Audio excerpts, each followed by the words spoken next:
Good morning, everyone. A very warm welcome to today's webinar, where we will be having a discussion on the genesis and implication of the call for a referendum and a referendum for constitutional change here in Kenya. In the last couple of days, we have seen calls, particularly from the political class, that are championed by Uhuru Kenyatta and Raila Odinga, that emanate one from the handshake, and they say that there is need for us to make certain changes to the Kenyan constitution. However, the public increasingly, and for the last 10 years, since we promulgated the Constitution of Kenya 2010, they have been calling for a full implementation of the Constitution.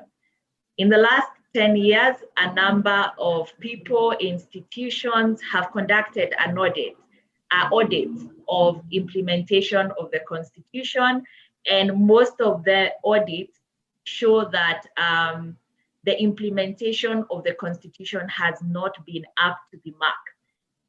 There have been calls by various sectors, including the judiciary, independent offices, like the Office of the Auditor General, clearly communicating to all of us that the powers and the safeguards of independence that were in the Constitution of Kenya 2010 have been eroded and seriously undermined. So today, we have four panelists who are all Kenyans, I believe, who believe in this constitution, will be sharing their views on this particular process. And before I introduce them, I'd just like to underscore, we are seeing a call for a referendum that is likely to change the character and the spirit of the Constitution of 2010. And this is a constitution that came into place after over 30 years of a struggle of by Kenyans. Kenyans lost their lives in trying to get the Constitution 2010.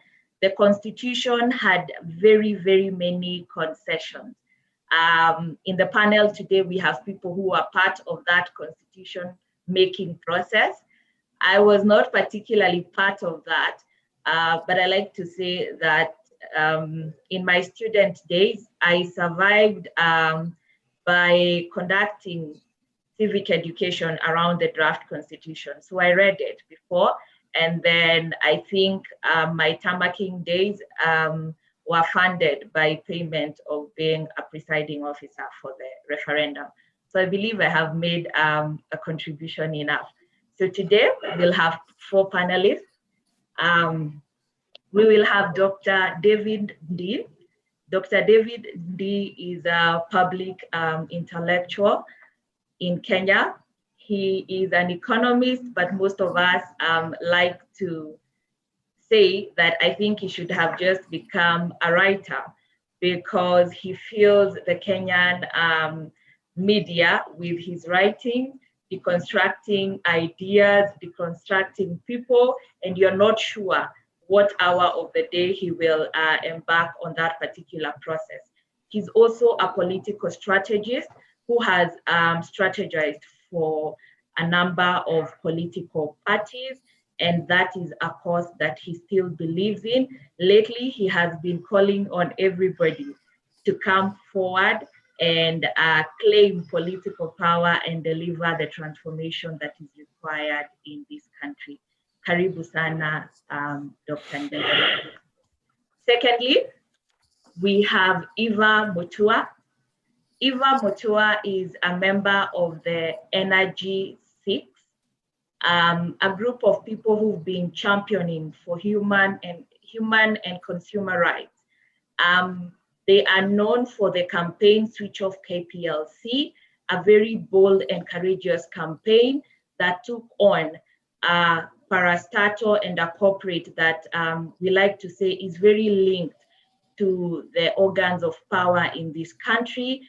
and they have they have done extremely well and inspired all of us that we can challenge abuse of power regardless of where it comes from.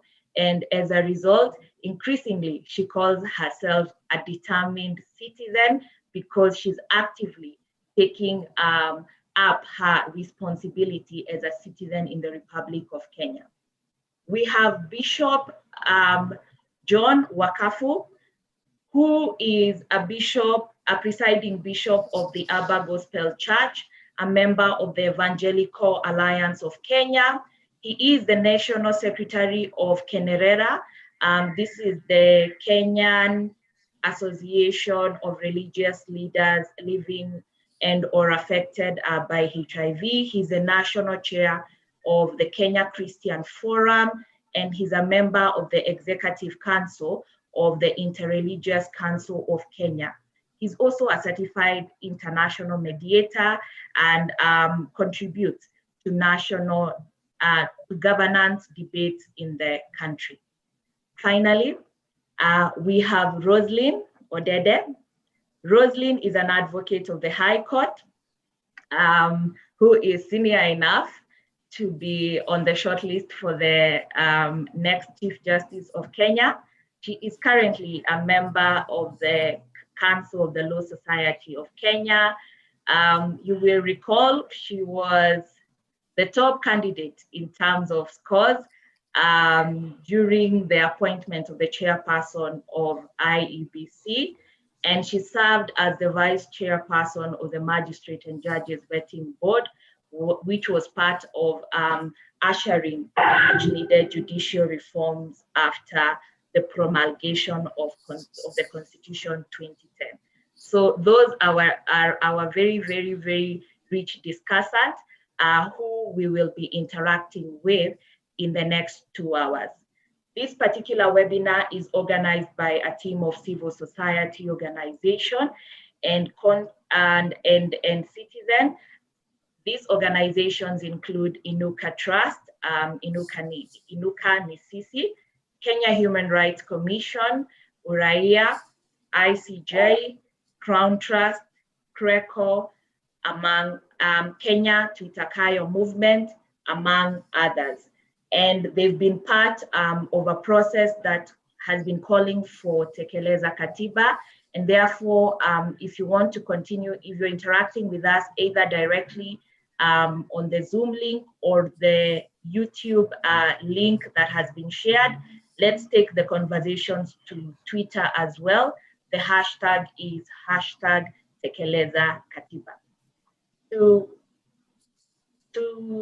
kick us off today, we'll start with Dr. Ndee. Dr. Ndee, we would like to hear from you from where you sit, both as a citizen and when you interact with the political class. Have there been serious efforts to implement the Constitution 2010?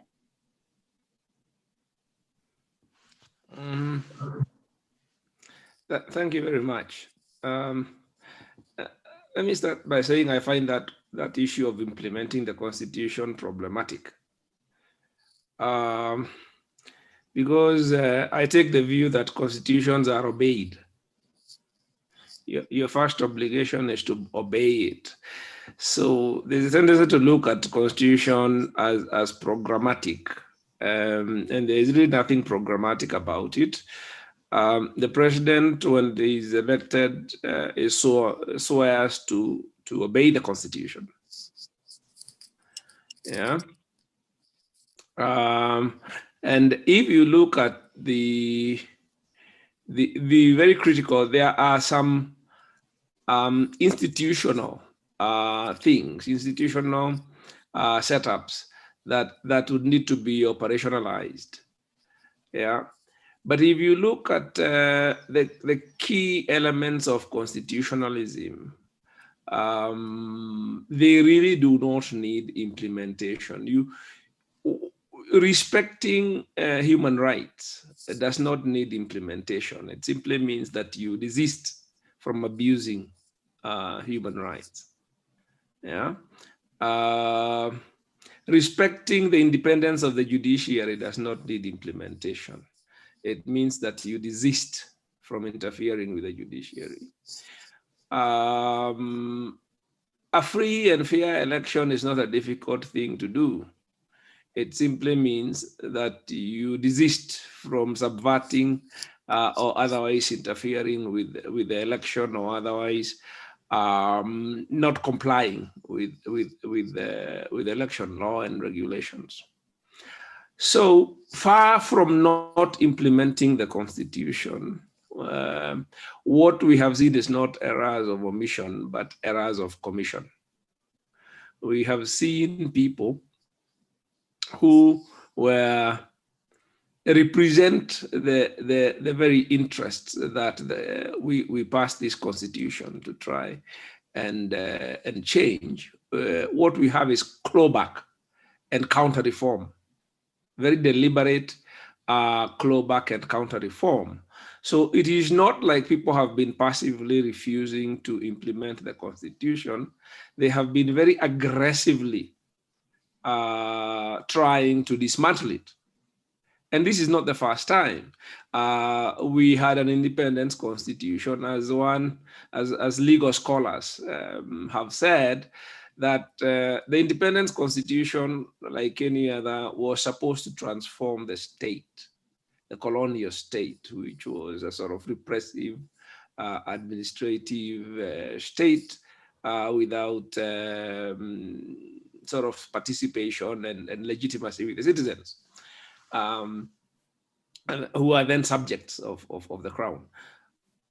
The independent constitution was supposed to transform that into a normal political state, which citizens are sovereign. But instead of that happening, the powers, the people who assumed power and so benefit in privileging themselves with the colonial system, subverted the constitution, and they then set about, in fact, entrenching the system of privilege and oppression and exploitation that existed. And that's the battle we have been having for 50 years. And we passed the 2010 constitution finally, so that we can try and transform that state. And what we are seeing is resistance and a very aggressive and active pursuit of restoring the very thing. So it's actually a war. They just didn't sit back and refuse to implement it. They are actively fighting it. Thank you very much. We are not, so I hear you loud and clear. You're saying from the onset, the political class that was supposed to lead in adherence to the constitution embarked on a process of dismantling it and ensuring that it does not only work, if possible, it ceases to exist. And thank you for the comparisons you draw with what happened at independence, which I agree. Jomo just waited a year to make sure he dismantled the devolved governance of Majimbo that we had then. I'll move to Rosalind. You have been very, very actively involved in ensuring adherence to the Constitution. You served in the process of vetting the judicial officers in this country. Do you share the views of Dr. Ndi that this constitution has just been facing a process of being dismantled, or do you think we've made certain progress in ensuring implementation and adherence to the constitution and constitutionalism? Thank you very much, Dana, for that. I think I agree quite extensively with David.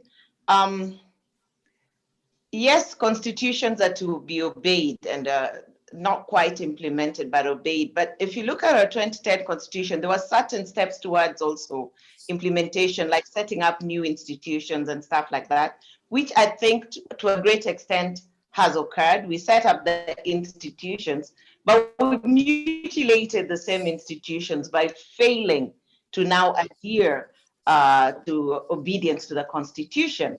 The institutions exist, but they're shells because they're not being empowered or being enabled to operate as the Constitution expected them to. We see devolution being frustrated to a great extent. We see entities like national security being interfered with. The NPS clearly have constitutional instructions saying that it shall not be partisan and shall not be used to frustrate other political parties or to further ethnic activities or other things. And we see a lot of this happening with impunity. And it's actually impunity, selfishness, and disobedience of the Constitution that is actually ailing this country. In terms of setting up everything, not everything is done. As women, we keep saying the 2/3 gender requirement is still being disobeyed aggressively and actively, and it's something that's still pending. But I agree substantively with David that actually what we are dealing with is a question of disobedience, aggressive, active, intentional disobedience, and disregard for constitutional provisions.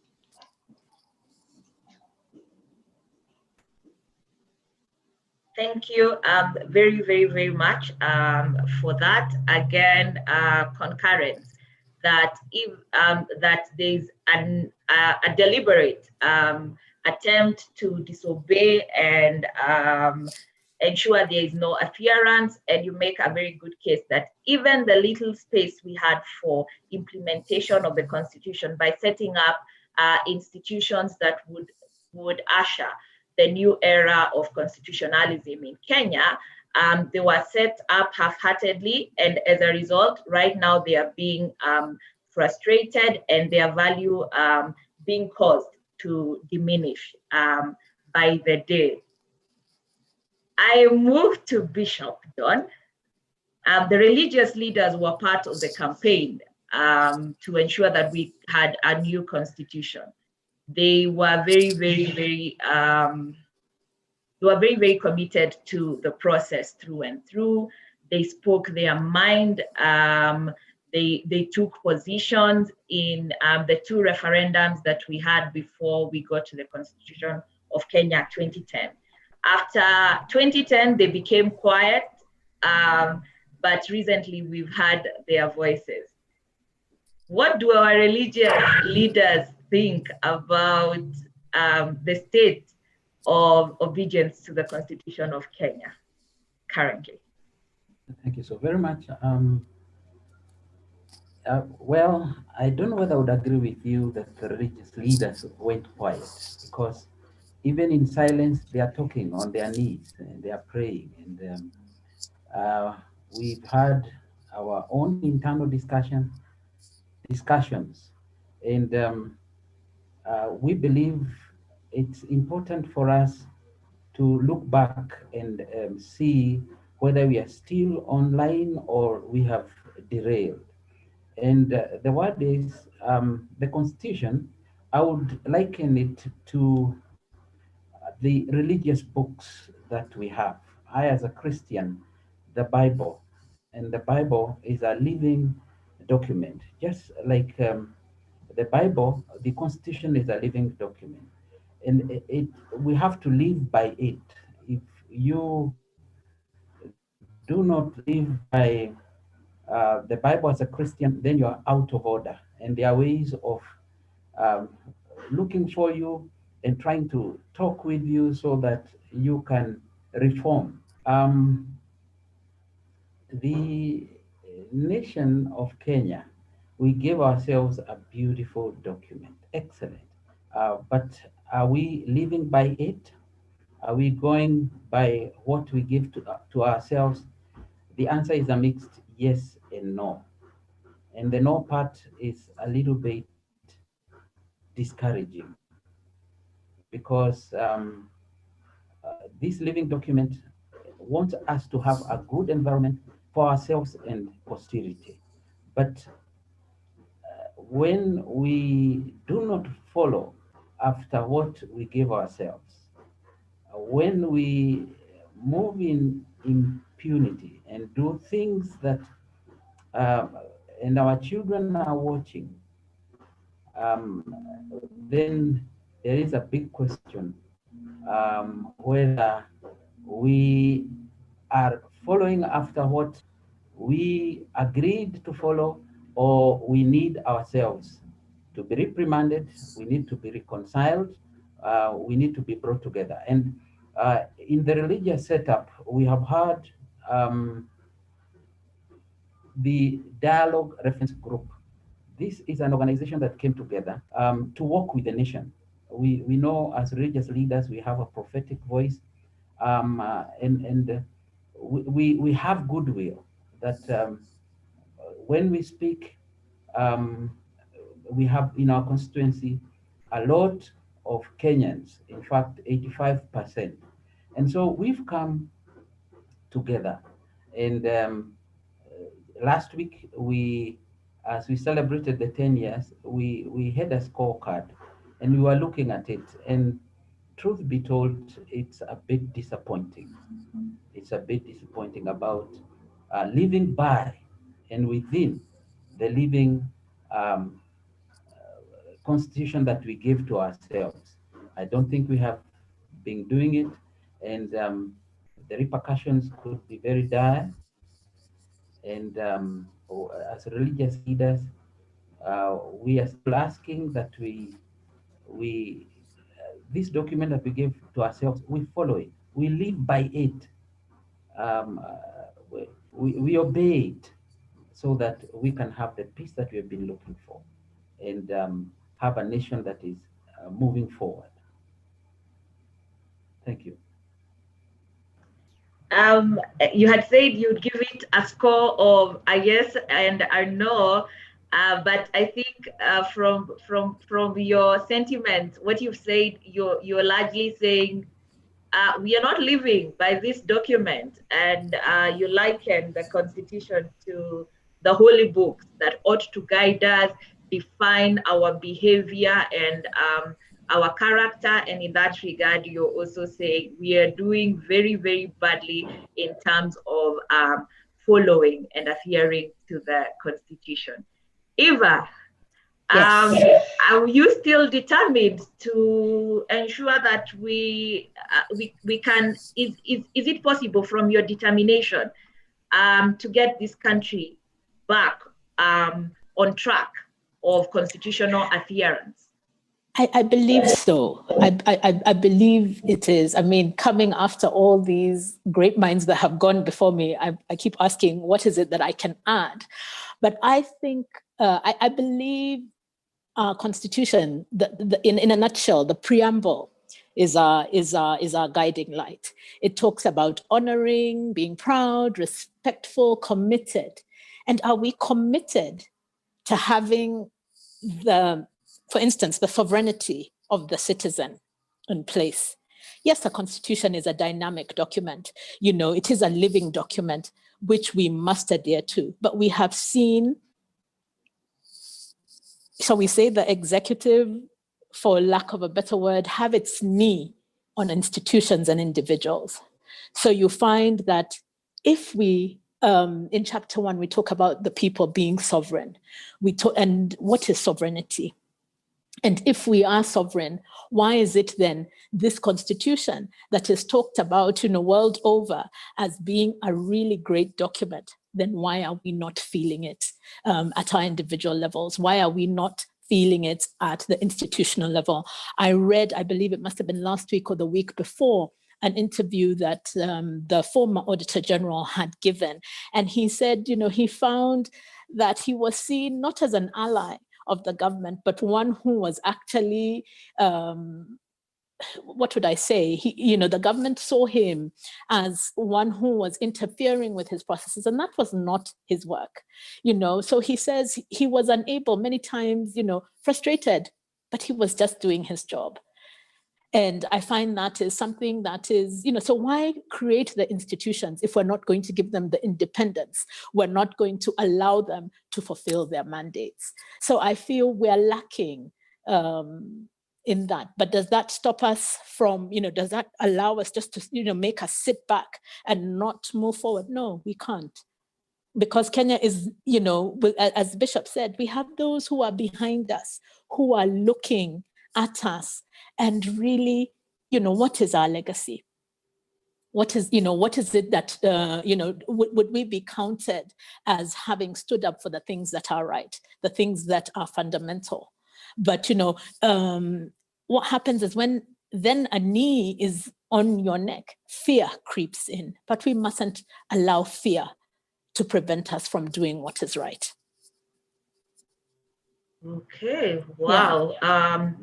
I want to have your conscience and your spirit in the coming days, as we deal with these people who are hell-bent on overhauling and finally having the space to rule this country as they deem fit and set aside the constitution. Now, I don't know whether I can even move to the set questions. I think based on what your opening statement, it's very clear that any calls for a referendum to change the constitution, I doubt they would be genuine, because the people who are calling for those calls for the referendum have been at the forefront of ensuring that we veer from the track of implementing and obeying the constitution to a different track. So what exactly what is the interest of the people who are calling for all these changes? There is the first BBI report is, what is it called? I don't know. I don't like the how it is written or anything, but there's a very expensive. Let me just base it on the cost that was used to develop it. There's a very expensive report in the BBI first report that was released to the public. So Rosalind, what do you think are the intention of that particular BBI report? Because it's the only document we can rely on currently. What could have triggered that? Is that a genuine call for the things that they are asking for in the BBI? And I ask this because, for instance, they say in the BBI report that we will work towards ensuring we have the most credible and candidates of integrity, inclusion, and so on. You have been part of a process where qualification and I think integrity didn't count.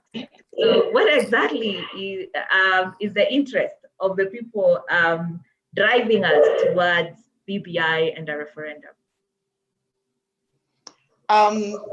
Thank you, Diana, once again. I think we should have started from the platform one. Do we need constitutional change? And I think that conversation was lost because that was not a national conversation. It was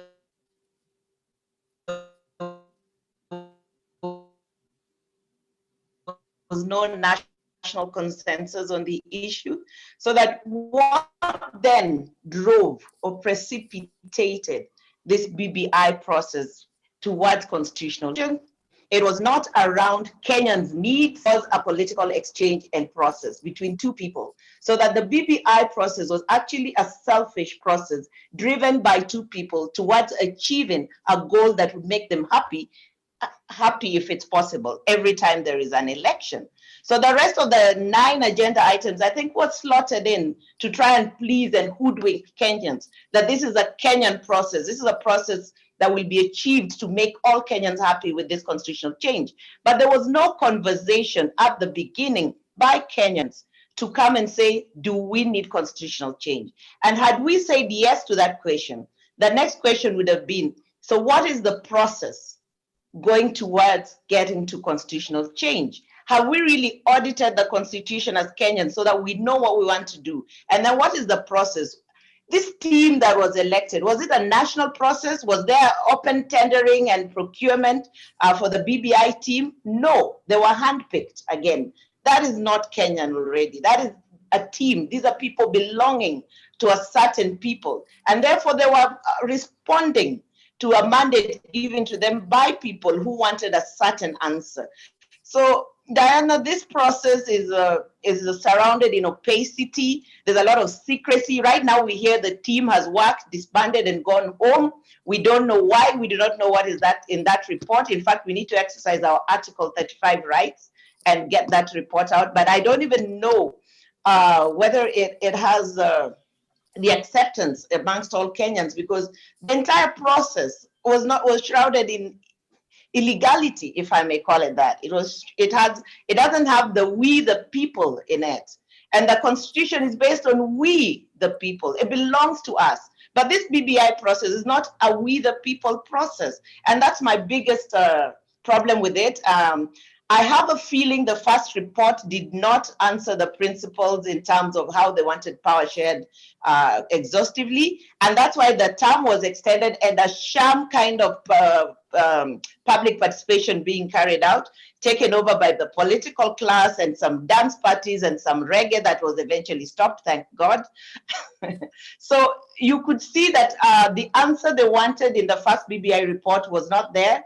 And they still want some sort of shadow creatures like a regional body for losing out governors. I think that's a waste of our funds and resources. I think they still want seats for the retiring president and the former prime minister, which are things Kenyans are not ready for right now. Kenyans want to deal with our issues, our economy, our national debt is running away, we're just torn apart. Our public health is not working. Universal healthcare is not taking root. And I think those are the conversations we want as Kenyans, and not power sharing. And when they talk about inclusivity, they're not talking about including Wanjiko, Nafula, and Adhiambo. They are talking about including Raila and Ruto and Uhuru on the table. How inclusive is that? Inclusivity should talk about gender, minorities, the marginalized. I'm so sorry, but I think the BBI is a big sham and a big waste of Kenyan resources. Thank you. Wow, thank you very much. Dr. Ndi, you have advised the people's president, partly the president who was sworn using the Constitution of Kenya. Why do you think they are taking us around towards this particular process? And what strategies? I don't know. What are your thoughts on all this? Why on earth? It's very clear increasingly from this panel and many other discussions that Kenyans don't feel that this is their process. Why would they take this particular trajectory? Let me tell you what I think I know about this BBI and referendum manenos. As you know, I was quite in the middle of the post-2017 election protest movement that led to swearing in and all of that. We, as one might expect, had our own roadmap of what we would negotiate with Jubilee when it came to that point. And in that roadmap, it is quite public. I think I spoke on it a couple of occasions. It is also written in some documents which we issued, press documents and that kind of thing. We said that when time came, we were prepared to go into a sort of power sharing deal with Jubilee. But the language you used is that it would not be a come we stay. We would not do a backroom deal.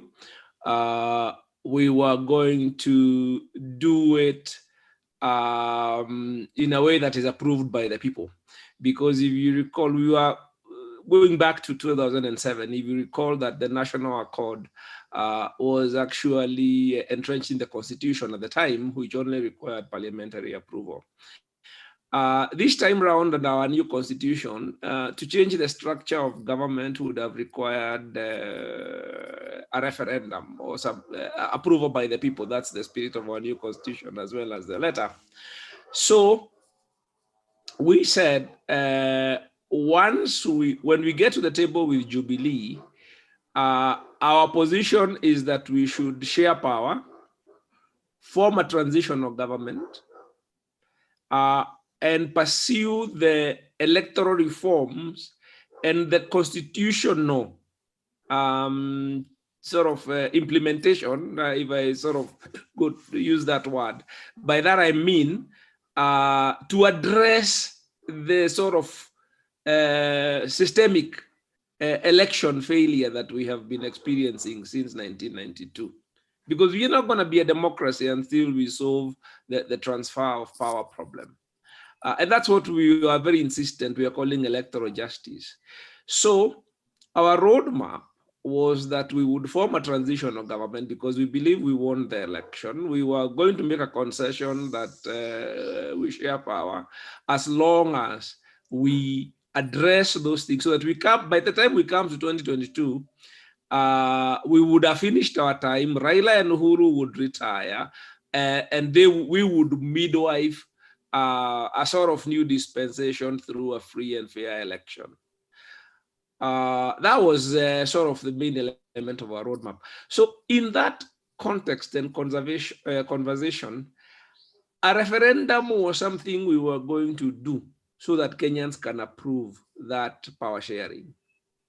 It was not a referendum to amend the constitution or to improve the constitution or whatever language you want you to do, marekebisho ya katiba. It was a referendum because the constitution would have required that if we are to form a transitional government with a limited mandate, that we get that ratcheted by being approved by the people. What then happened is Raila decided to go into a private deal with Uhuru. He left us, he went into a private arrangement with Uhuru, so that instead of the engagement becoming one between NASA and Jubilee, it became something between Uhuru and Raila, and with some parts of it over the table, which was written in that BBI sort of document, Memorandum of Understanding. And quite clearly there was some deal which is under the table. And I personally tried very much to raise this question of that it is not transparent. There seems to be a deal under the table. And I one time actually asked Raila to his face whether this was a transitional deal as we had in our roadmap, or what he had agreed with Uhuru was a succession deal. That Uhuru would then, we would not go into a transition sharing power, that Uhuru would then bequeath him office. And that was the point at which I think that was of divergence. And I just felt that I could not proceed with something which was not consistent with whatever. So these referendum manenos and constitutional amendments, they are all a product of that dishonesty. Yeah, they failed, they refused to do the right thing. I think whatever they agreed on, Uhuru and Raila overrated themselves. They overrated their personal power. And they thought that they would be able to manipulate the country, to be able to drive whatever under the table deal they had agreed on. So that is what I think explains a lot of the incoherence of BBI, because its goals are not transparent. Because if we really were pursuing the problem that got us here, which was the electoral failure, then the top item on the agenda of that BBI would be electoral reform, or how to fix whatever it is that makes our elections sort of fail. But that is not there. They say, oh, you know, it is a winner takes all or something like that. And therefore, let us create this consociation thing where the 5 big tribes get positions and they sit on the other small tribes. A majoritarian dictatorship based on ethnic coalition. Those things exist. There's one which ruled Malaysia for a very long time. They tried to do one in Lebanon. It didn't work very well. So they have a very what I would call primitive and retrogressive idea about how it is that you solve this problem, other than the fairly direct way of having a transparent what is in the Constitution, basically obeying the Constitution. And whatever structure of power you try to come up with, politicians are ambitious, they are greedy. So whatever you try and do, they will stab each other in the back. There is no system of the kind of thing that they are trying to do other than adhering with the rule of law that can solve the problem by the sort of ethnic coalitioning or whatever it is that they think they're trying to do. So my sense is that the reason why they have not been able to bring out something that all Kenyans can relate to and agree on is because they are dishonest. We thought, our thinking at the time was that once we went into the transitional government, there were things that would come out of that, of a consultative and national sort of process that would have perhaps required a constitutional amendment. But we said, if we require constitutional amendments, then those would have been done towards the end because they are simply for implementing election sort of type issues. And we would have been looking at an uncontested referendum. It's one of which you already build consensus around the country, and therefore it would really be a no contest. Everybody would have agreed on it. It would be a formality. It would be one which would not have a yes or no sort of sides campaigning for and against it.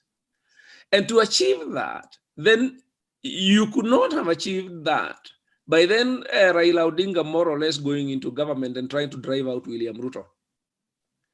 Because if you then want a consensual referendum at the end of the process, you need everybody in there. So, and I tried to push that agenda very hard, and I said the only way we can get ourselves to a consensual referendum is if this deal is between NASA, so that we mend our fences with the guys, our own sort of people we fell out because of the swelling in with Kalonzo and Musalia and Wetangula, and we are on the same side. And then we have Uhuru and Ruto on the other side. And then if you tell the country that we have agreed that there are some minimum reforms we do to be able to ensure ourselves a free and fair election, I think it would have been quite easy to do that on a consensus basis. But this sort of antagonistic, divisive referendum to change the constitution and change the structure of government, that was really never on the cards. That is not something that, where that came from and where that is going, quite frankly, I cannot tell, and I don't think it's a right thing for the country to do.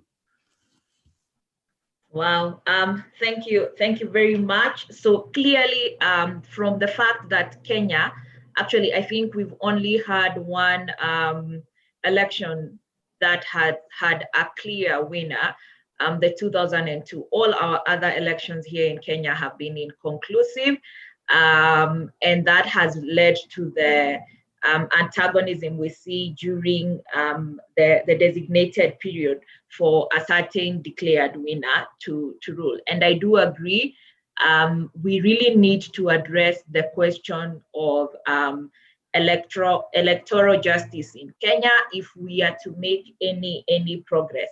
I don't think that can be achieved by pact among among the leaders at that period. It needs to be properly entrenched in structure and how to clear and ensure finally we have integrity of the ballot and so on. That is something very, very critical. You also clearly point to the fact that this was something that had been processed and was supposed to be done publicly, and instead we saw a secret deal and thereafter a public declaration without disclosure of the real intention. As time goes by, we have come to see the intentions, and they come out as very, very, very selfish intention. based on this and what Roslyn has said, Eva, I'd like you to just speak to the fact, one, it's a question that has been asked. Do you think what Dr. Ndi has said is the reason why BBI is this secretive? And increasingly, whereas these are the political leaders who had in 2017, say, the biggest following, so they were supposed to have certain influence on the people of Kenya. We see people being able to see through the real intentions of BBI. What do you think has caused that? And is there hope that we can still restore the constitutional spirit of the country and ensure that we, the people, retain sovereignty in this country? Okay, I concur really with what Dr. D has said, because in my thinking, if this constitutional and referendum call was genuine, why is it shrouded in smoke and mirrors? You know, why did they not follow through with the roadmap that had been discussed broadly? Then you look at the BBI, you hear, you know, the team went and sat and had panels, countrywide in the 47 counties, but was it really representative? Because of a population of, 50 plus million, you're hearing that they took views of 7,000 people. So why is what is supposed to be an inclusive process become exclusive? And to whose benefit? You've talked about the 2002 elections. I've heard more and more recently how we were such a hopeful people when Mwai Kibaki ascended to power after unseating a party that had been in power since independence, going against state machinery. Where do we find ourselves today as a people? We're not that hopeful. But unless we look within ourselves and we stand and we actually resist, there was a call in 2017 after the 2017 elections to resist anything that was considered to be pro-government, whether it's to resist Safaricom. You saw a mass move, people going to another subscriber. But now we must stand our guns and ensure that we are not going to be hoodwinked. We're not going to be persuaded for selfish gain. They talk about ethnicity, inclusivity, but are they really being inclusive? Or they're talking about the big five.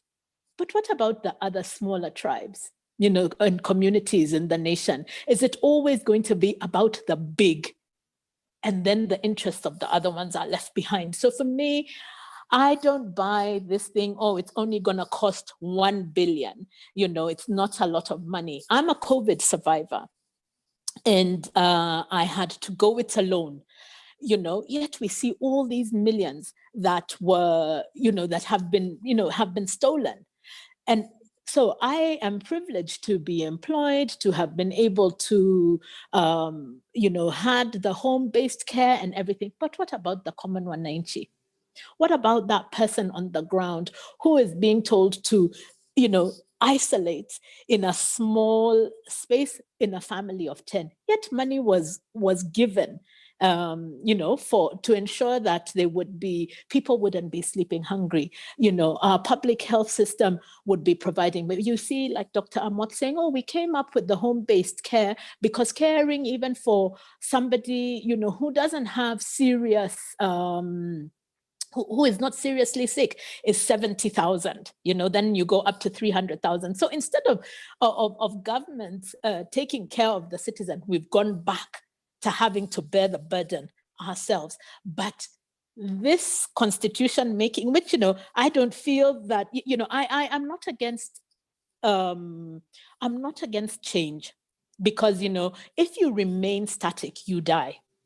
For you to continue growing, you must be adaptable. But to whose benefit are we adapting? It's for the political class and not the wananchi. So when we fail to be committed, when we fail to respect already that which is in place, are referendums or constitutional change going to mean that we're going to respect this government, or are we just going to waste money and be hoodwinked and be pressurized because there's another electoral cycle that is coming and we must be seen to be doing the correct things?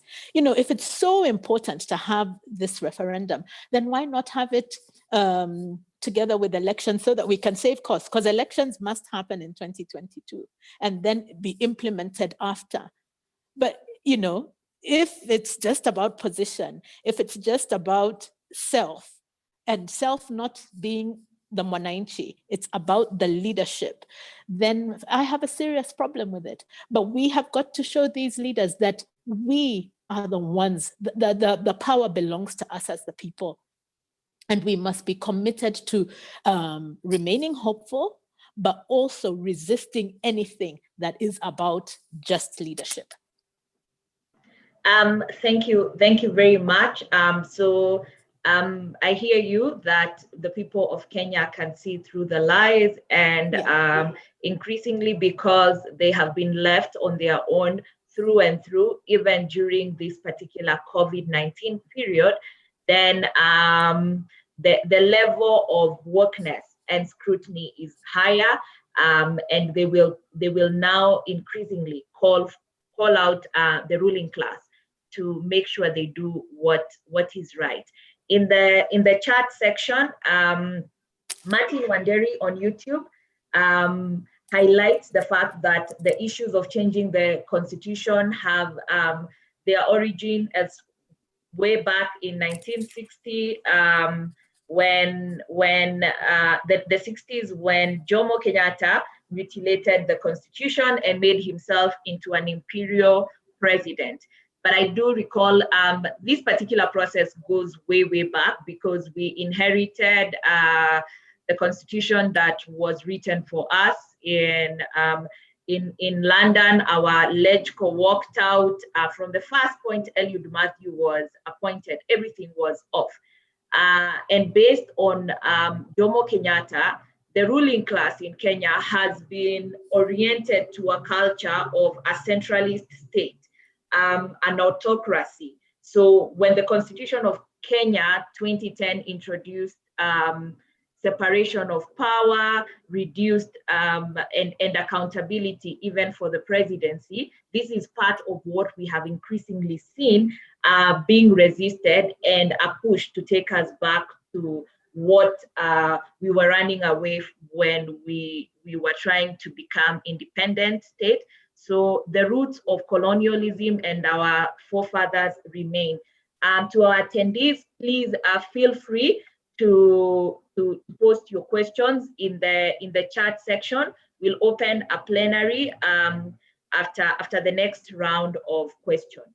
To Bishop, you've heard everything that has been said, and I'm glad recently the Kenya Catholic, the KCCB, the Catholic Bishop, the Anglican Church, a number of bishops, and including yourself, religious leaders, even the ones from the Islamic faith, have spoken about BBI, and they have various views. I'd like to hear from you as one of the religious leaders, and considering the critical role IRCK plays in shaping opinion in Kenya. What do you think is causing the religious sector to raise their voice and say, let's stop this BBI drive?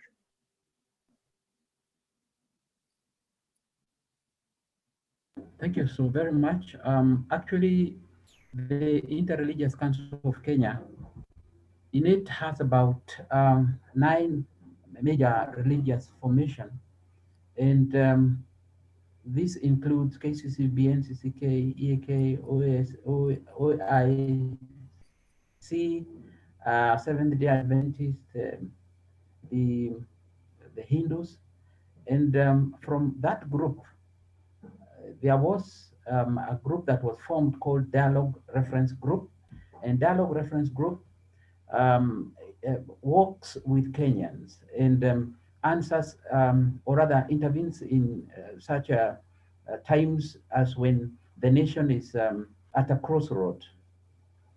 DRG has had a roadmap. In fact, religious leaders as in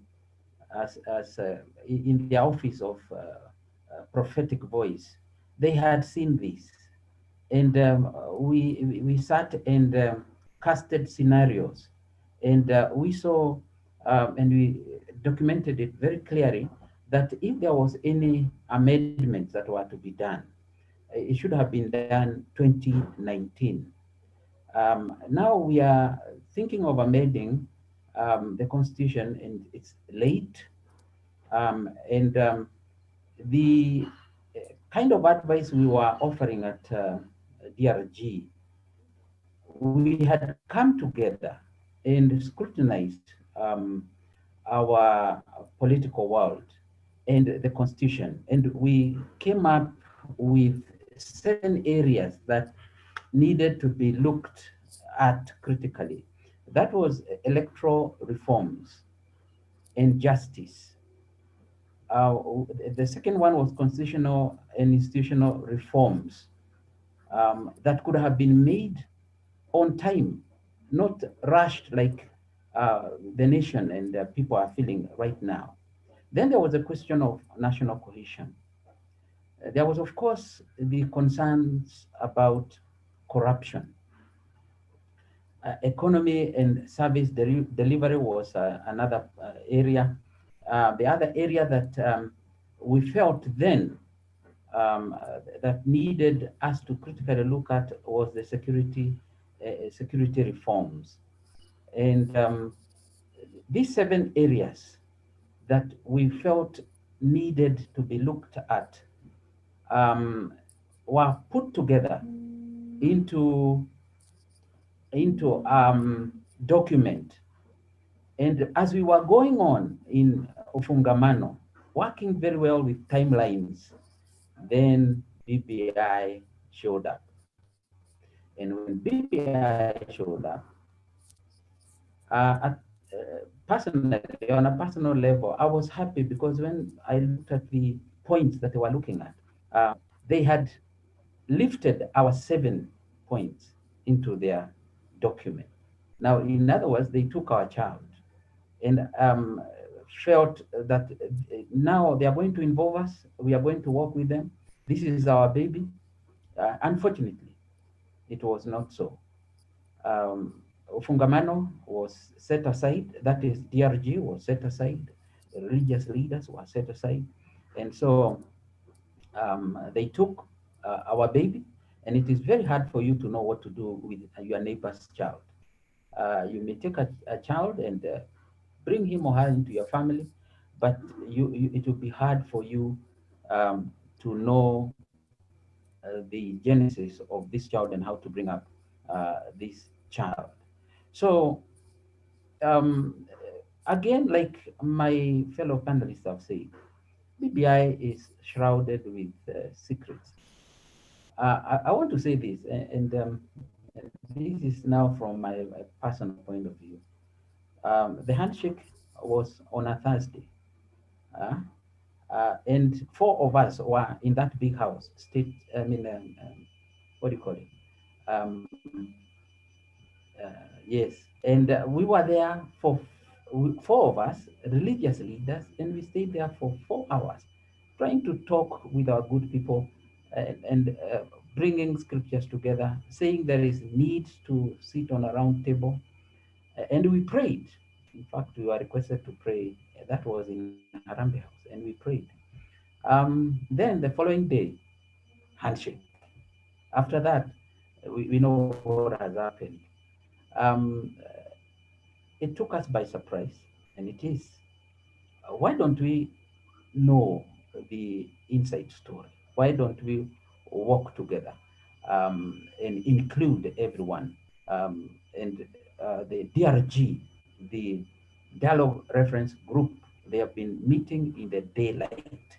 And we have been working with some of you professionals, you learned people, wonderful people of God. We are all talented differently.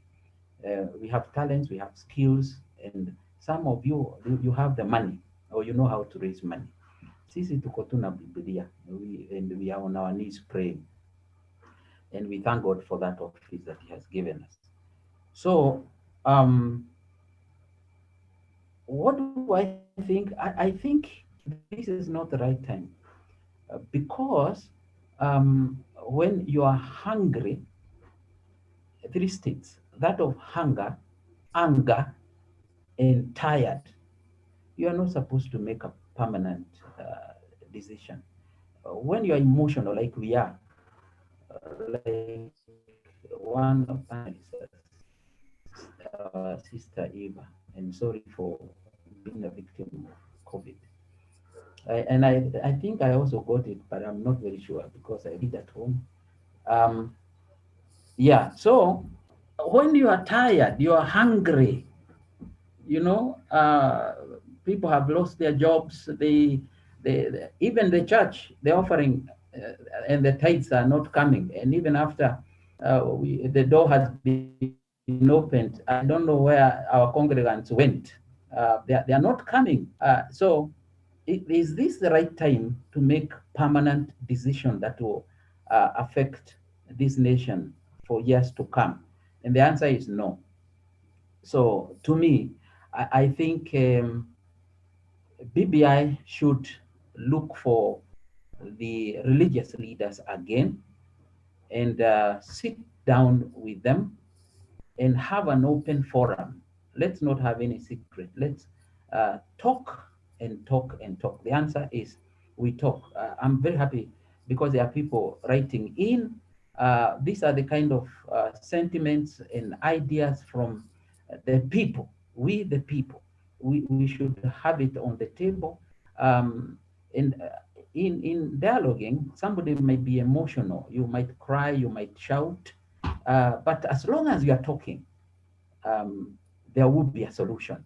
But when you keep quiet, you lock a door, you exclude other people, and then you come up and you say, this is the answer. I wonder whether it is the answer. So, three states that we are in right now, tired. You know, since the conclusion of last elections, we went into gear, electioneering again. Kenyans are angry, and they are rightly so, because they are seeing things that are interesting, like misappropriation of funds, like the question of the COVID billionaires. This is not a light thing. It is a very serious thing. And of course, Kenyans are hungry. My daughter, my firstborn daughter, after working so hard for 20 some years, she lost her job. She called me during this COVID time and she told me, Dad, I have been laid off. You know, so of course, what does that mean? She doesn't have food. She's hungry. So then something would happen, and we are told this is the answer. No, not at the closed doors. Let's bring it in the open, and let the weak, the unlearned, the learned, the mighty sit in a round table. We talk the kind of Kenya we want. Let's not force it into our throats, because that's again the other problem. If this referendum will be done, and there's some part of this nation that is saying it's not the right time, then of course there will be repercussions, and the repercussions will not be good. So because we are seers, we are prophets, what we are telling the nation is go slow.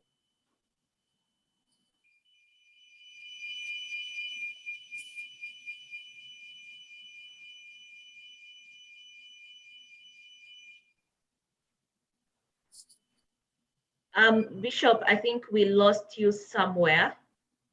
If you could just check your connection once again, and there are a number of questions that have come to you. One is, you've told us that the religious leaders have been praying for this country. The prophets have spoken. If I heard right, I may be biased. The prophecy was BBI will fail. If I heard you correctly, I thought I heard you say that the prophecy that has come to fruition is that BBI, because of how badly it is constituted and how opaque it is, it will now fail. So the question is one, if the BBI process was opened and religious leaders were to be involved, would your views be different? And you indicated one of the pillars or the 7 areas that the religious leaders had hoped would be redressed was constitutional and institutional reforms. If you could just speak briefly to the constitutional and institutional reforms that the religious leaders had in mind. And then secondly, tell us if dialogue is opened and religious leaders are included in the BBI process, would that help to heal this process that comes out as fatally flawed? Let me start with the last question about the religious leaders being involved. Incidentally, there are some religious leaders in the BBI, but like somebody said, they were handpicked, and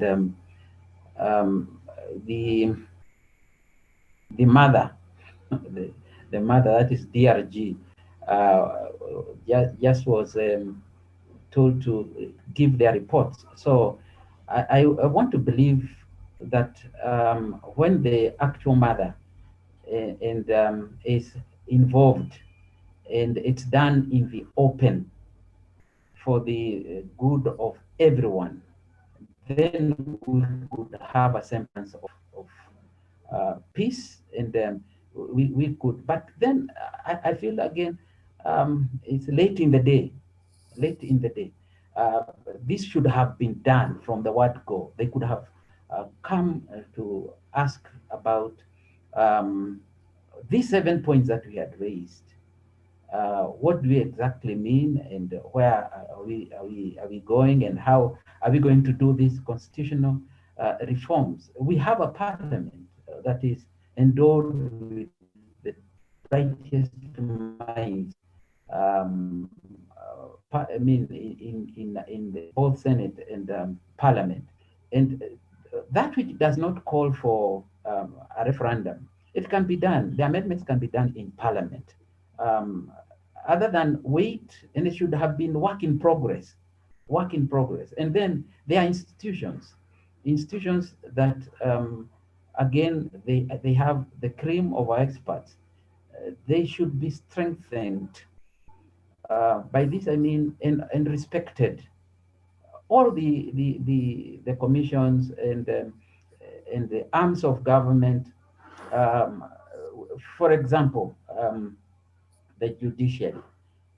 We all know, is in the public know that the Chief Justice stood outside the Supreme Court and was lamenting.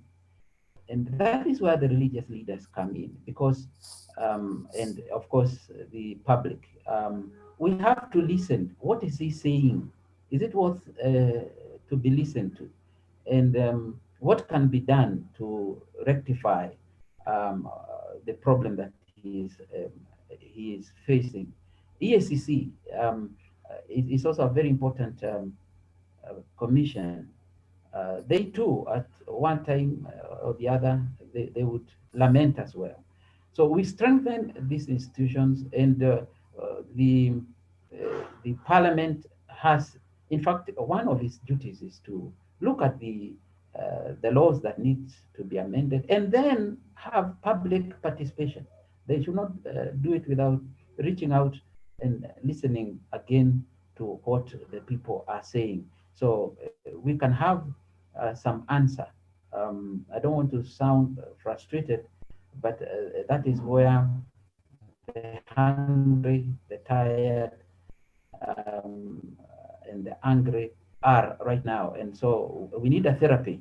We need a healing. We need a session where we dialogue and we give ourselves true roadmap which we shall follow religiously. Because if we don't, and 2022 is not waiting for us, it will be here.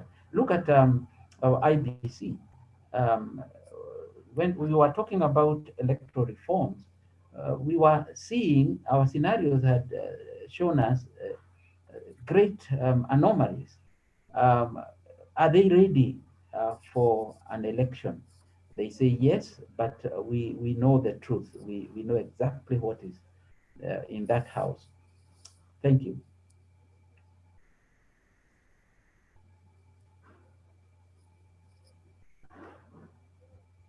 Thank you very, very much, Bishop. And I think now we've had a context analysis. We've had some lamentation of the problems that bedevil us as a state.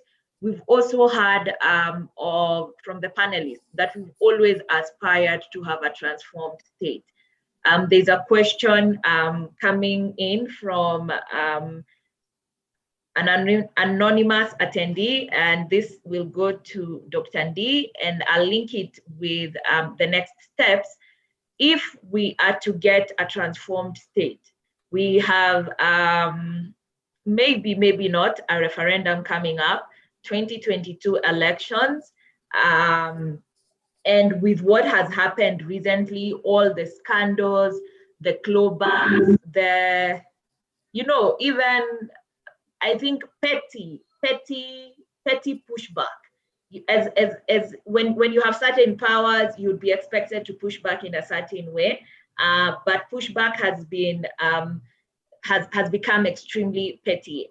So in terms of moving forward, what can we do to get the transformed Kenyan state that we desire?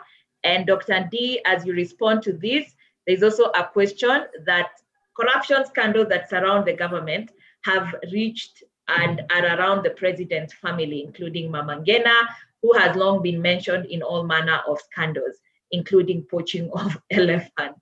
Can such a corrupt family be trusted to shepherd this constitution, really? Or are they joking with Kenyans as usual? So if you could please link those two questions, and then we'll hear from Roslyn and Eva. Bishop has spoken to what the religious leaders think is a way forward towards getting us the transformed state. Okay, thank you. Let's call a spade a spade.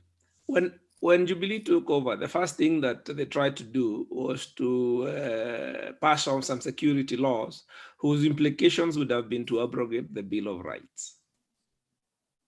And restore the sort of draconian sort of powers that in fact we left behind in the 90s, okay? We have a president who has refused to do his duty in terms of appointing judges. It is not something, he has no discretion, is impunity, is abuse of power. We have this thing in parliament where he is pushing these 1 man, 1 shilling, whatever it is.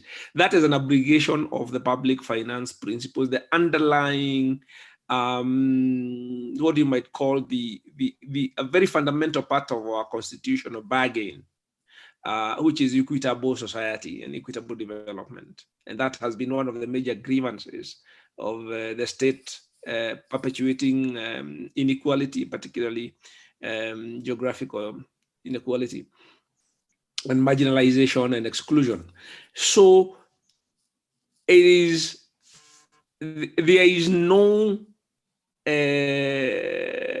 sort of what Uhuru Kenyatta is trying to do is not hidden.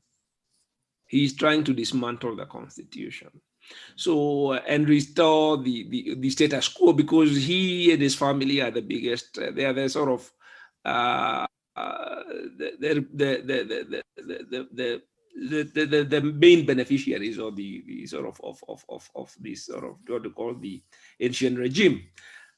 And what we see now is Raila Odinga, who was previously aligned with the progressive agenda, What they are doing now is horse trading, because Raila really wants power, it looks like, and he thinks that the only way to get power is to build this majoritarian ethnic coalition, which is a very retrogressive way to go. Because if you take the 5 big tribes that they want to create positions for, they constitute about 70% of the population. So basically, again, that constitutes basically creating what is now being called electoral authoritarianism, just using the rituals of elections to perpetuate an authoritarian order, pretending to be a democracy. And what they deem to be doing horse trading. To get what he wants, Raila Odinga has to make concessions to Uhuru, which are quite retrogressive, so that he can agree with the referendum. You did hear Uhuru the other day saying that we need to bend the constitution because it is too restrictive. He used the word restrictive or something like that. Okay. The purpose of a constitution in a democracy is to restrain power. And here is a president saying that the constitution is actually doing its job and he doesn't like it. So he would like that removed. This is somebody who's leaving office. So what business of his is it? Whether the constitution is restrictive or not. It is, he's finishing his term. That begins to suggest that he does not intend to leave, or at least he intends to maintain some interest in government one way or the other. You have had these, what do you call the Putin Medvedev model sort of being mentioned once in a while. We cannot rule out that those kind of schemes are really what the BBI is a Trojan horse for. And that is why it is not able to come out. That is why the BBI is not able to come out.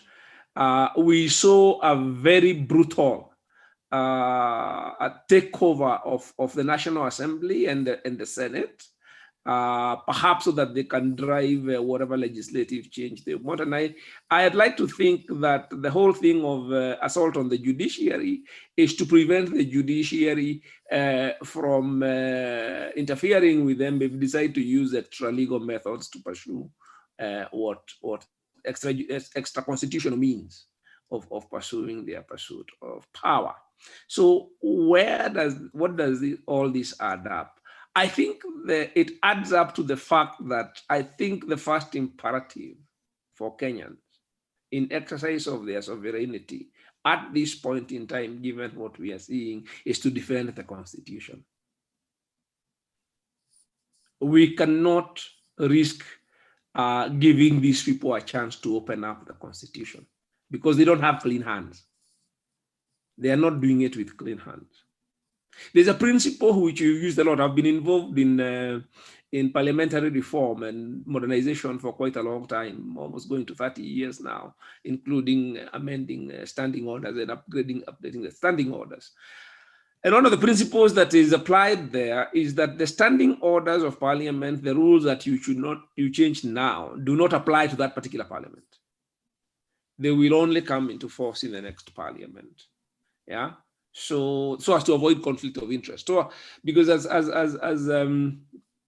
think it's Madison who observed that the big challenge of a government of men, not a government of angels, yeah, is first of all to sort of how the government will control the governed.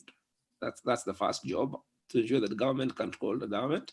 And in the second instance, how the government will control itself.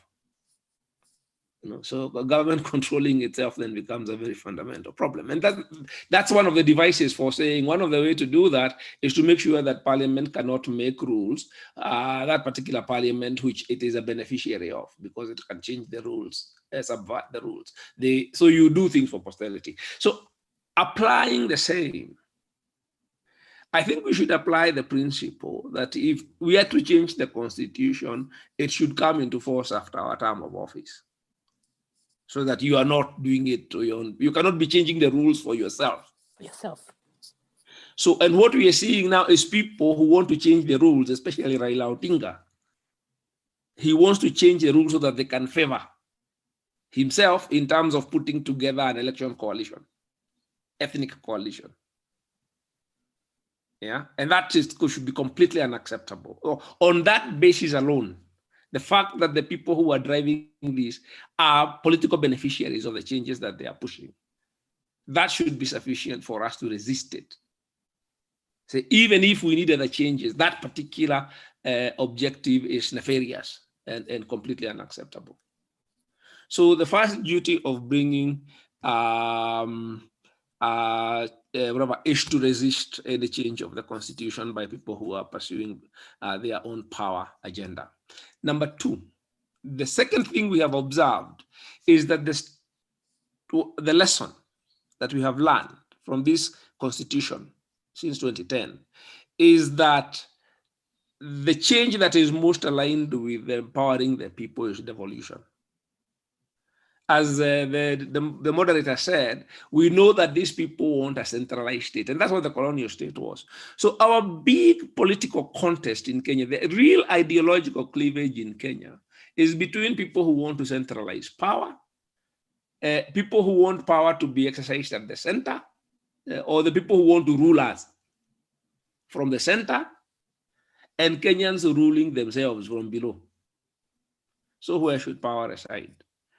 So that's the big contest. They want to take back power that has been taken away from them and devolved. And you can see how the antipathy towards devolution, and like now this thing in the Senate, which is really sabotaging. So you can see sabotaging devolution.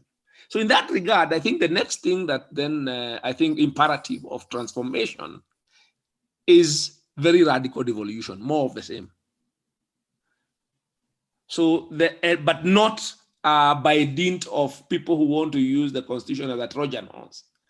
So that the way to do that is then to say, is to have a progressive political platform going to election, whose agenda is more radical devolution than we even have. I say we are not going to allow you to amend the constitution to align itself to your power agenda, but we're going to put more radical devolution on the agenda. That is the people's agenda, but that we will do after the election. So that is something we can commit to do after the election by whatever process that will become necessary. That's my view of the terrain now between now and election. First of all, defend the constitution as is, because any opening of the constitution is serious peril for constitutionalism and the rule of law, to allow these people. So we stop them at the gates. Okay. And then the way to ensure that this doesn't happen again is once these people leave, we deepen devolution. That would be my perspective of how we are going to achieve that transformation. Okay. Thank you very much. I hear you. You say the first, we all have an obligation. Kwa damu, maji ya tear gas, damages for all the cases that will be brought against us. We must defend the Constitution and what it stands for. I was wondering whether you would mention this: resist any changes to the Constitution that are not for posterity.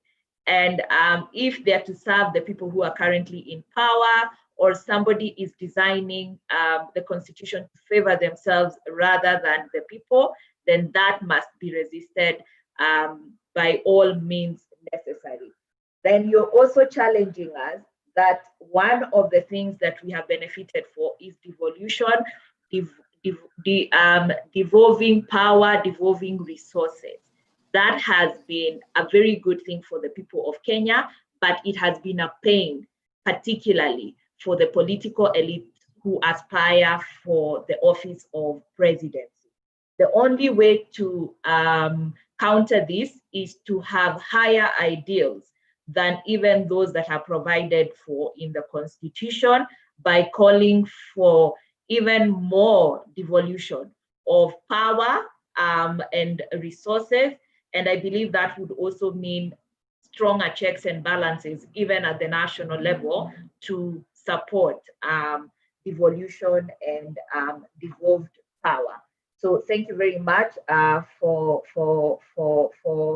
those thoughts and ideas on how we as the people can try and contribute to a transformed state for ourselves and most importantly for future generations. There's a question as we move to Rosalind to give us her thoughts on what we should do in terms of ensuring that we are moving towards a transformed state. There's a question for you that what is the process that from Mushai, what is the process that is needed for a referendum? And in your opinion, is it realistic to have one before the 2022 election?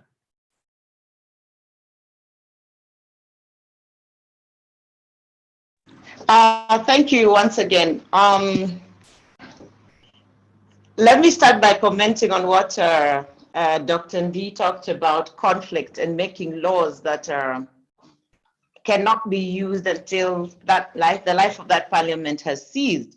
We've seen this flouted when election laws were made, and in fact, the law was made within a week or two and implemented between two elections or just before elections. So we are dealing with people who are incorrigible, people who should not be tolerated, and people who should not be given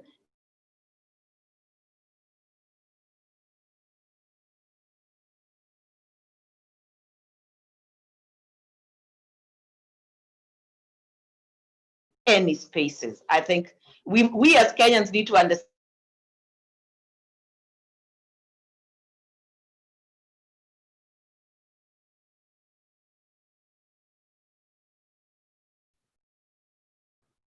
at our Zime internet, we'll still have this conversation.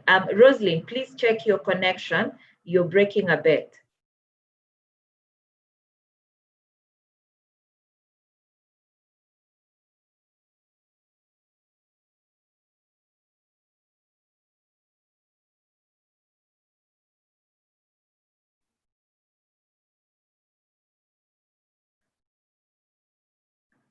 Rosalind, are you there?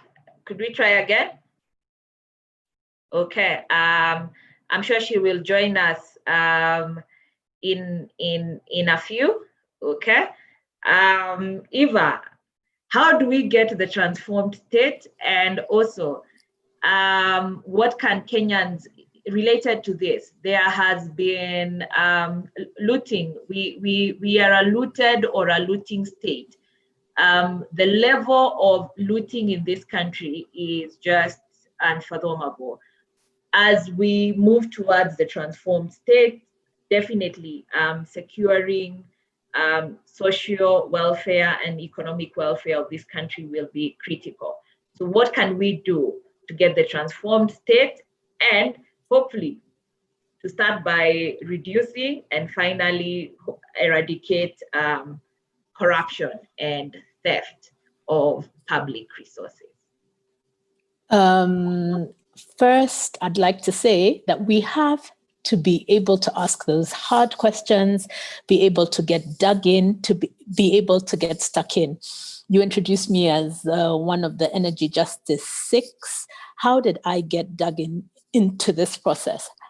There was overbilling, and I took to social media to complain about it. And on one occasion, somebody told me, you need to stop complaining and join this lawyer who has filed a case against KPLC. And I got in touch with him. I sent him my bills, and he was like, maybe you can try and rally people together on Twitter, on Facebook, so that we can stand up against this theft. Because KPLC overbilling will take you to bankruptcy. You find people in rural areas, there's been all this clamor for electrification, and you're electrifying mad houses. Why not improve the housing first? If it is genuine, and then provide electricity. Then on top of that, it's not like this electricity is free. So for somebody who had no billing, all of a sudden is finding themselves burdened. Grandmothers in the villages are burdened with 5,000, 6,000, 10,000 bills. And then there's the threat. You know, I don't know about you, but anytime I get a bill from KPLC, I see, you know, an open mail, my heart stops because I don't know. Is it going to be a reasonable bill or is it going to be in the hundreds of thousands?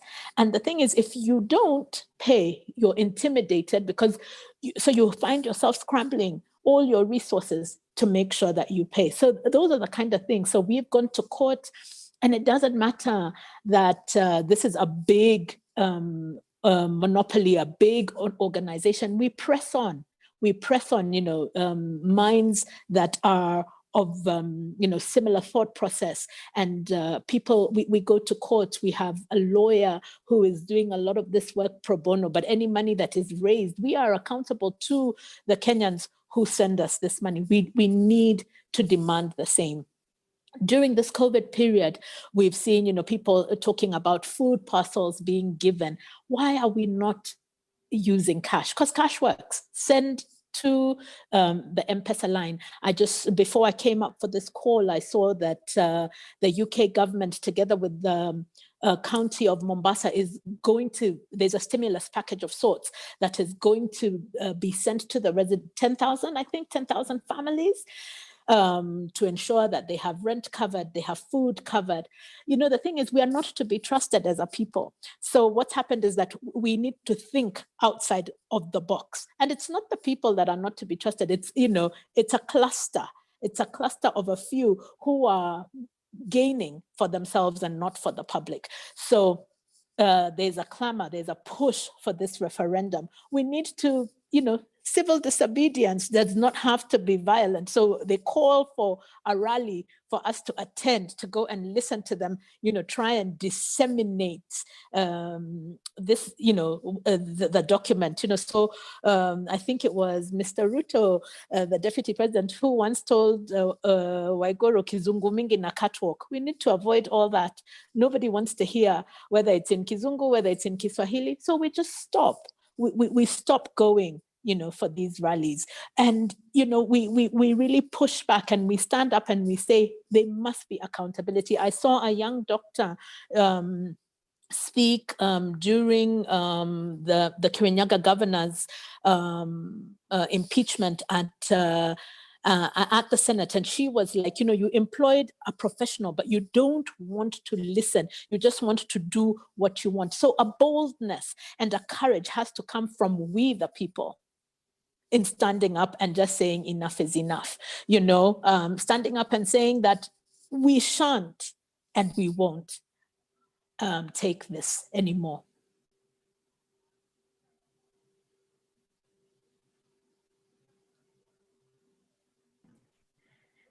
Thank you very much, Eva. I think one of the things that people in the villages nowadays say is how they identify the next candidate on the ballot paper is who has been covered by the media around a corruption scandal.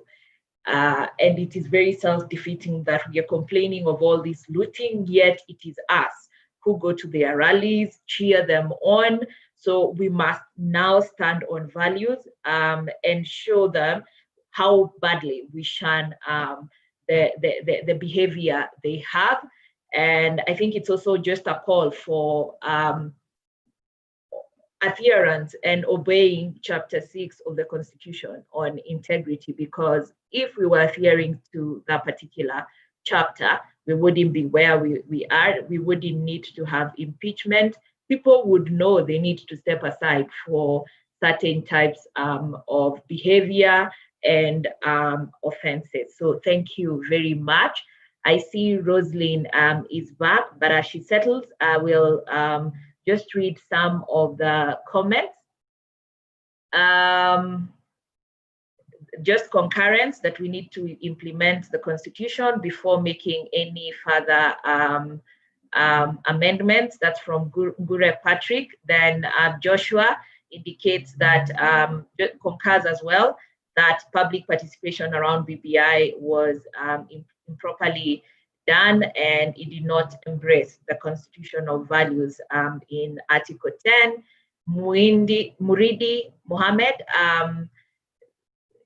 notes that we've been reduced to discuss impending referendum without being told what is being changed. How then can we appreciate the debate about what is being changed? And that is also a concurrence. Let's discuss what we know in the Constitution and call for the implementation, rather than being taken on a roller coaster of things that we are not sure and that seem to be very, very private. There was a question by Development Through Media on the fact that electoral laws were changed by this particular parliament just before the repeat presidential election. Is this a weakness on the part of the Constitution? And I think Roslyn, before her connection broke, was just about to respond to this. And I think we can allow her to be back to respond to this and guide us on what we can possibly do in addition to what has been shared by Bishop John, David, and Eva. Welcome back, Roslyn.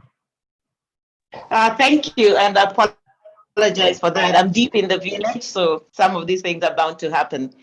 And this is part of the exclusion we are facing up here in the villages and in the country. So I would say that it's not that we have a weak constitution, it's just that we have bad leaders with bad manners. And I'll leave it at that. And then in concluding, what I was saying then is that I think we need to hold on to devolution and guard it very, very jealously. We need to ensure that the counties get enough money to be able to empower the people down there. And we need to fight corruption with everything we have, even if it's in the counties. And I think as Kenyans, we must learn to reject leaders that are not here to promote development, to promote the values in the Constitution. We need to find a way of shifting and of sieving the leaders that are brought to us by political parties, because political parties also have fake nominations. And we end up on ballot papers with people who are not worthy of the seats. And we know that this country is so balkanized that in certain regions, once you get your nomination certificate, it's as good as being elected. And therefore, even the choice of the population in terms of elections is taken away. So we've got to be more proactive and stop this blind following of political parties. Even when we are given a dog to elect, we go ahead with it. I think we've got to change the way we do things. Maybe a lot of empowerment of the citizens and some civic education would also help towards this end. Thank you, Diana. Thank you, Roslyn. If you could just speak to the question of whether it is possible, is it realistic in terms of the process laid out in the Constitution for a referendum?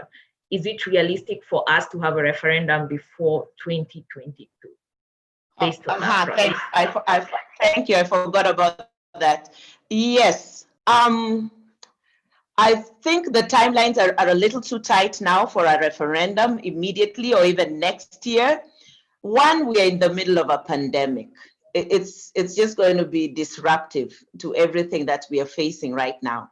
Secondly, it's going to be too costly and a burden to taxpayers if we were to go ahead with it in 2021 and then we have an election in 2022. I think that would be an unnecessary waste of finances. Three, what is the urgency? Why do we have to have it today and not with the next election, or even after that election, when we have had enough time to synthesize what changes we want? Because as I started off in the beginning, what are we changing? Who is asking for this change? And what is the process? So really a referendum, even talking about the need for a referendum now, is premature. We need to first of all understand what do we want to do, because there's a lot of the changes or a lot of the failures we are alluding to the Constitution are actually failures of our leaders. It's failures, it's acts of impunity.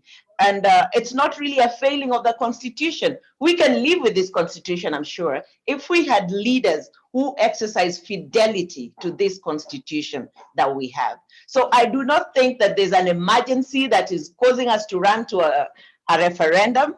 I think the fear here is leaders want positions of power, and 5 top tribes sitting on leadership. Is that inclusion?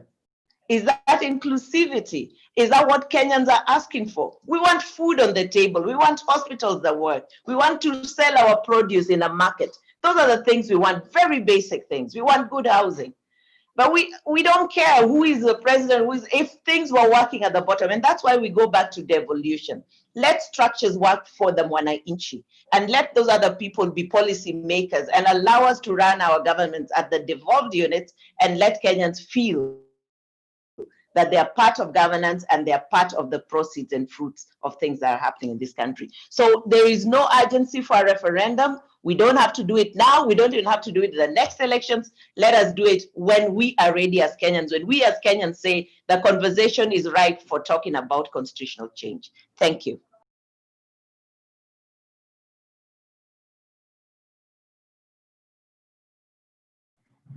Thank you very much, Roslyn. And Kevin Wanyangu shares in your views, and Keith Wanyangu shares in your views. I'll read the view. I think an important aspect of transforming our state is carrying out re-education program among the citizens. We need to understand the important position of politics in our daily lives. We have left a large part of this to the government that does not have our interests at heart. Such organizations need to really do a lot of re-education. And I believe this would be linked to the fact that we want alternative political power in 2022. We also want to create alternative political voices. So re-education of the masses, so that we're not just about obeying government, we're about obeying the constitution, becomes part of the process that the country goes through towards becoming a reformed, a transformed state. Ndongo Wainaina concurs with Dr. Ndi that first we need to defend, protect, and enforce the constitution. No constitutional moment and BBI nonsense should be tolerated. Secondly, we create a people political platform for radical, effective devolution of power and resources, realizing local development and quality service delivery, achieving economic freedom and human dignity, and addressing the biting inequalities and iniquities, so that the next time Roslyn is in the village, she does not have to apologize for lack of Wi-Fi or data. If we are all going digital and our children are expected to embrace digital learning, then there should be equity, if not equality, in access of resources, including channels of communication like internet connectivity. I think we have addressed most of the questions, and I don't think we'll be able to open a plenary, but I think we've had lots of interactions, both on the question and answer platform, as well as the chat icon. Bishop, I think you were still explaining part of what the religious leaders would desire to see. If you could give us a closing shot of how and what the religious leaders can do and lead their flock to do towards giving us the transformed Kenya that we deeply desire.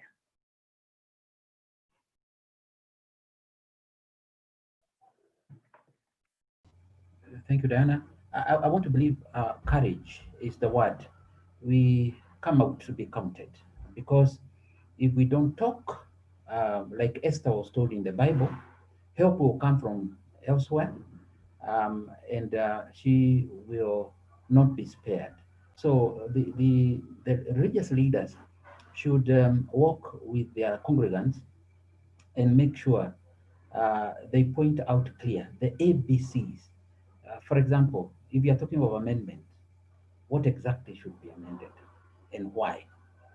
You know, because our congregants, they are swayed, and you know they are believers, so that they can believe anything. I'm sorry, I know they're intelligent believers, but people use that aspect of faith. You know, they are told don't question, and we have a subject we call apologetics, where you are supposed not only to believe but to reason, to ask why, and to defend what you believe. Um, of course, with sobriety, but that is in the book of First Peter, chapter 3, verse 15. We must give a reason as to why we are following a particular politician. Then I think it's Dr. D and most of us, we have agreed that the new constitution did us proud by getting power to the people, the devolved governments. And we need transformation. We need those projects not to be short term, but to be long term, and to involve the stakeholders. We need to root out corruption. Corruption, actually, even the word corruption is a little bit soft. It's theft. And when you steal, you don't belong in the free land. You belong in the prison. So if you steal, please take yourself to the station and request them to arrest you. The other issues like of nepotism, um, um, which is critical. Then there is a service delivery. Um, we need proper infrastructures, and we need to be involved in our congregants to have good health care. And what about the revenue that is collected? That is our money, is our taxpayers' money. We need to be involved right at the grassroots level. And of course, we must protect the evolution. This was a gain that we cannot let go. Um,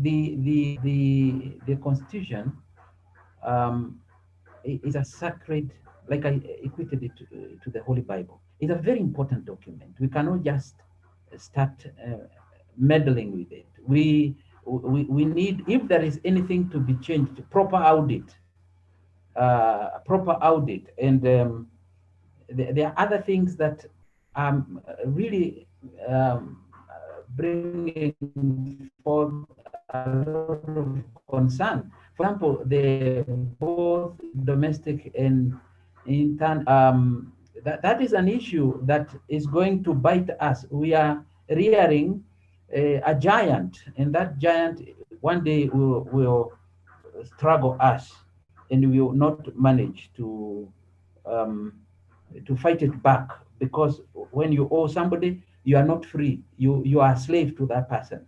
And so, and again, those debts that are overdue and you are not paying, can we sit down and renegotiate? Other than one day you wake up and you are told you are seated in somebody's land.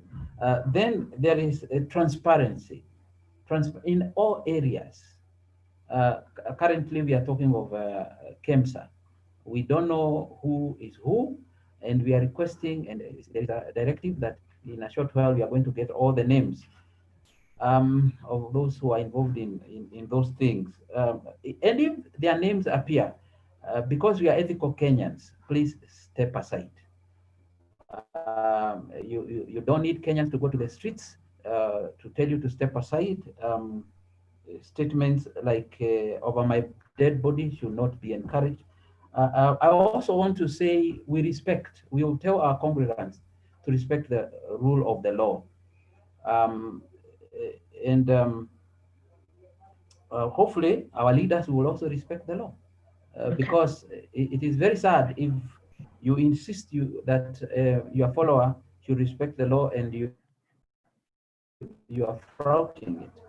So we are one, and we don't have another Kenya. In conclusion, this is a God-given nation, and indeed, we must get everything that we have to defend this nation for today and tomorrow. So my personal opinion is, somebody asked me whether I am a preacher or a politician, and I wondered, what a question. We are all activists. Even the politician, God himself is #1 apologist. So when you see something going wrong, you stand and say no. So we are going to say no, and to say it very clear. And I'm going to teach my congregants to stand and be counted, and to be there where the cake is being cooked and shared, and to see that it's equally shared. Thank you so very much. I've enjoyed this session. Thank you very, very much, Bishop John. We come to the close of this webinar held on Tisa Tisa, a time Tisa used to be a run-up to the Sabasaba. Sabasaba during the fight for the second liberation that then birthed the process of the Constitution. 2010 was a day when most activists, prisoners of conscience, like the Nyayo torture chambers, they would be arrested from their actions on Sabasaba, and then thereafter there was a build-up to Nane Nane, Tisa Tisa, Kumi Kumi, and so on. And the current mood of the country is such that we feel these were useful strategies by those who came before us. We need to retain them and enhance them to respond to the current context that we have. And that is why we are holding this webinar. As we do that, we want to salute the current generation of activists who have been recently arrested, clobbered for their civic actions across the country, from Nairobi, Nakuru, Kisumu, Baringo, Kakamega, Mombasa. In Nakuru and Mombasa, they've been arraigned in court, and we will be calling on all of you to offer them solidarity so that we are ready for the next phase that has been outlined by our panelists, that we must all have courage to defend and ensure that we deliver higher ideals than those that are currently in the Constitution. Thank you very much to our panelists, Eva Motua, Bishop John, Dr. David Ndi, Rosalind Odede, for making time and for giving us very, very, very rich insights into the current context and what we can do moving forward. We will be in touch as we roll out the ideas. We won't leave them here on this webinar. We will definitely move to implementation of that, because we believe it is critical to rescuing this state and finally transforming it. As we close, I want to thank all the organizers of the Tekeleza Katiba platform. They include CRECO, ICJ, Transparency International, Development Through Media, ICPC, IRCK, Cookie Design Initiative, Crown Trust, CSO Network in Kisumu, Muhuri in Mombasa, CDGG in Nakuru, Inuka, TISA, Tribeless Youth, the National Coalition for Human Rights Defenders, Inform Action, Uraia, Katiba Institute, the Housing Coalition, Mazingira, Youth Alive Kenya, Kenya to Itakayo Movement and its chapters, Ujamaa Center, Coast CSO Networks, the Kenya Human Rights Commission, among other institutions and individuals. For all the attendees here on the Zoom platform and on YouTube who made time to be part of this conversation, asanteni sana, carry the message, and let's all move to implementation. Have a courageous